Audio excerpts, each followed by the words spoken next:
ನಾನು ನಿಮ್ಮ ಡಾಕ್ಟರ್ ಮಂಜುನಾಥ್. ಎಲ್ಲರಿಗೂ ಅಂತಾರಾಷ್ಟ್ರೀಯ ಮಹಿಳಾ ದಿನಾಚರಣೆಯ ಶುಭಾಶಯಗಳು. ಮಹಿಳೆ ಸಮಾಜದ ಶಕ್ತಿ ಮತ್ತು ಪ್ರೇರಣೆಯ ಮೂಲವಾಗಿದೆ. ಕುಟುಂಬದ ಸ್ಥಿರತೆ, ಸಮಾಜದ ಅಭಿವೃದ್ಧಿ ಮತ್ತು ದೇಶದ ಪ್ರಗತಿಯಲ್ಲಿ ಮಹಿಳೆಯ ಪಾತ್ರ ಅತ್ಯಂತ ಮಹತ್ವದ್ದಾಗಿದೆ. ದೇಶದಲ್ಲಿ ಅನೇಕ ಮಹಿಳೆಯರನ್ನ ನಾವು ಸ್ಮರಿಸಬಹುದು.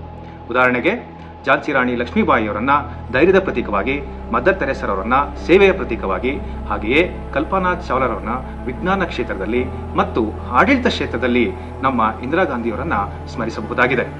ಹಿಂದಿನ ಕಾಲದಲ್ಲಿ ಮಹಿಳೆಯರಿಗೆ ಶಿಕ್ಷಣ ಮತ್ತು ಅವಕಾಶಗಳು ಕಡಿಮೆಯಾಗಿದ್ದರೂ ಹಿಂದಿನ ಕಾಲದಲ್ಲಿ ಮಹಿಳೆಯರು ಎಲ್ಲಾ ಕ್ಷೇತ್ರಗಳಲ್ಲೂ ತಮ್ಮ ಸಾಮರ್ಥ್ಯವನ್ನ ಸಾಬೀತುಪಡಿಸಿದ್ದಾರೆ.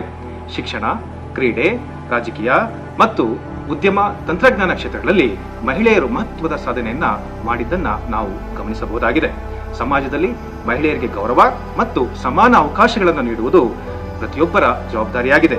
ಮಹಿಳೆಯರು ಬೆಳೆಯುವ ಸಮಾಜವೇ ಅಭಿವೃದ್ಧಿಯ ಸಮಾಜವಾಗಿದೆ. ಮತ್ತೊಮ್ಮೆ ತಮ್ಮೆಲ್ಲರಿಗೂ ಮಹಿಳಾ